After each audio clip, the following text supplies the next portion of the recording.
Right, what's going on everyone? Hope you're all doing well.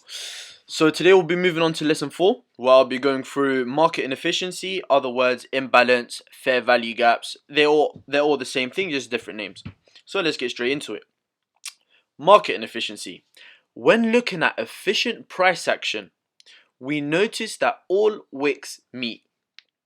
What it essentially means is that when price is moving over to the upside, both the buyers and the sellers have a fair chance at access to liquidity to continue the wave up. Now, if you take a look at inefficient price action, we notice that wicks don't meet. This therefore means this move had a lot of buying power, which has created that imbalance. So, let me show you an example here. Inefficient price action. In this case over here, we can tell that there has been a lot of selling power. Why? Because the wicks don't meet. Whereas this example here of efficient price action, when price is moving over to the downside, we know that there isn't too much selling power because the wicks are meeting, right? So this is the first wick and the third candle. This is the first candle and this is the third candle. The third candle's wick, if it meets the first one, that means it's efficient price action. But in this example here, as you can see, the first candle's wick, it doesn't get met by the third candle's wick. There's a gap. That gap is what we call imbalance, inefficient price action, fair value gap. They're all the same thing. Now, in a bullish scenario, there's a lot of buying power in this case here. So the first candle's wick doesn't meet with the third candle's wick. This creates a gap, an imbalance, or fair value gap, inefficiency. In this example here, market is moving over to the upside. However, the candles are meeting. This therefore means it's efficient price action. There isn't any imbalance, right? So now if I go back and I read over it again, I hope it makes sense. So when looking at efficient price action, we notice that all wicks meet. Just like the example here, efficient price action, the wicks meet, right? Now what that essentially means is that when price is moving over to the upside, both buyers and sellers have a fair chance at access to liquidity to continue the wave up. Now, if you take a look at inefficient price action, we notice that the wicks don't meet, just like the example. The wicks don't meet, right? This therefore means that this move had a lot of buying or selling power, which has created that imbalance. However, when you identify inefficient price action, keep in mind that price comes back to fill in any imbalance, to provide both the buyers and sellers a fair chance at liquidating the market. However, this does not mean every imbalance will always be filled, okay? Keep that in mind. Now, if I head over to some examples right here. What is this? Imbalance. Why? This wick did not meet with this wick. Therefore, there was a gap, an imbalance, inefficient price action. But notice when price starts moving over to the upside, when it pulls back, what does it do? It pulls back to fill in that gap, right? Now this is what we classify as efficient price action because this imbalance has now been filled. Makes sense? So when you identify any imbalance in the market, expect price to pull back to fill in that gap, right? Now look at this example. What is this? Inefficiency, right? This is an imbalance. Why? This wick did not meet with this wick. So expect price to pull back to fill in that gap, right? So notice how price pulls back, fills in this gap before it continues over, right? So efficiency is quite straightforward. There's not much to it. It's simply when the wicks don't meet and there's a gap created. This therefore represents that there's a lot of buying, in this case a lot of selling pressure. So when price wants to pull back, it will fill in any imbalances, right? I hope that makes, and I'm going to quickly show you guys an example before I move over to lesson 5 because this is fairly straightforward. Now GC, this is one of the trades that I sent over on the Discord, right? Now in terms of this entry here, what do you guys notice here? Okay, so let me remove this order block, but look at this. Look at this wick. Let me zoom into that. This wick and this wick don't meet. So what does that mean? That from here to here, all of that is imbalance, right? There's a lot of buying power. What is this? imbalance. What is this? Imbalance. This imbalance, again, pulled back and it got filled. But there's all of this imbalance down here and here that needs to be filled, right? So, when price moves over to the upside, right? What do we expect price to then do later on? We expect it to pull back to fill in these imbalances, right? And look what it does. It pulled back and filled in that imbalance. But there's still imbalance down here. And there's an order block that's left unmitigated. Now, this is what I want to now make you guys understand. When identifying an order block, you look for an order block that has imbalance above. This therefore means price will pull back to fill in that imbalance and then mitigate our order block. So essentially, I now have identified that there is imbalance at this area. And we have also identified an order block, right? So now what do we expect price to do? We expect price to pull back to number one, fill in this imbalance, and number two, mitigate this order block. And now if I stretch everything back, what do we notice happened here? Price has now impulsed and pulled back to fill in all of these imbalances, right? And then what did it do? Mitigated our order block. We now go long at this point over here. Oh.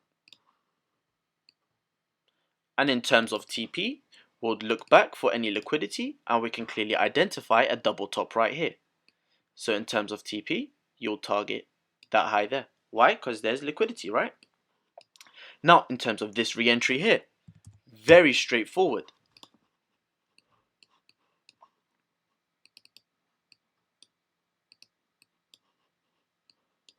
What is all of this here? This whole entire area from there to there. Imbalance, right? What was this here? From this wick to that candle. Imbalance. But what happened? Price pulled back. It filled in this imbalance. But what's here? More imbalance. So, when price pulls back, it filled in that imbalance, right? And not only did it fill in that imbalance, it then mitigated our order block. As you can see, price tapped us in, we move over to the upside, right? And more examples right over here. This move here, let me remove that rectangle for you guys. This wick didn't meet this wick. So what does that create? Imbalance, right? So we now know from this point here to that point there, price must pull back to fill in that imbalance. And it done that right over here. Now, in terms of mitigating our order block, it pulled back to fill in the imbalance, but it didn't mitigate our area of demand.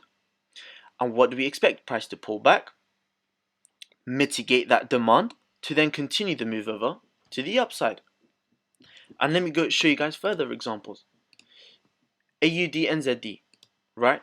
Perfect examples. Right over here. Head over to that 30-minute. What do we notice? Let me remove this order block for now. This candle and this wick, imbalance, right? The body, the close of this candle, sorry, the open of this candle and the wick of that candle don't meet, right? So what does that create? Imbalance. Now once we have identified that, we now know when price pulls back, it has to pull back to fill in that imbalance. Now not only is there imbalance, we identify an order block right here, right? An unmitigated order block. So we now know when price pulls back, it will pull back to fill in all of these imbalances, right? As it does, all of these imbalances are now filled and it has mitigated that order block. Does that make sense? And now another example over here. What's this? Imbalance. And now what do we notice price is starting to do? It's starting to pull back. We expect it, this is current price action right now, and I'm looking at this area to then sell off again. So we now expect price to pull back, fill in this imbalance, mitigate our order block, to then continue the move over to the downside. One more example. Euro pound. Head over to that 4 hour. Let's stick to the 1 hour. Now let's go to our initial entry. Why did we enter? It's fairly straightforward, guys. Look, 1, we had that break of structure. 2, what is all of this? From this wick here to this wick there. What's all of that? Imbalance. Now when price pulls back, we expect it to pull back all the way here to fill in this imbalance. But what do we notice up here? A clean order block, an area of demand.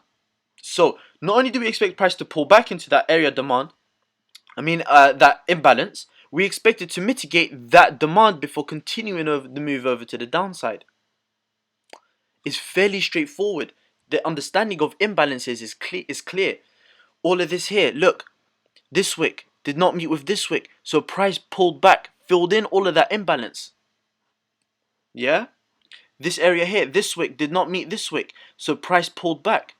Yeah? This wick here, and this wick and this wick did not meet. It created imbalance. What did price do? It pulled back, filled in that imbalance, and then continued. Right? It's fairly straightforward. Now let me see if I can show you guys one more example. Perfect example right over here.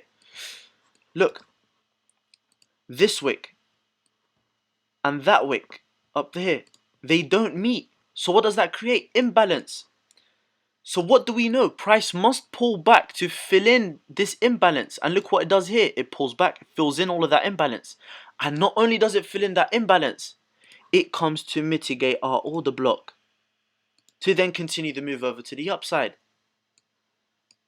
Does that make sense, guys? Now, look here. Is there any further examples? Here. This wick, that wick, they didn't meet, but this candle here pulled back, filled in that imbalance. Let me mark that out. Wick. Oh my god. This wick to that wick. They didn't meet. So what did this candle here do? Pulls back, fills in all of that imbalance. Yeah? Hope that's straightforward, guys.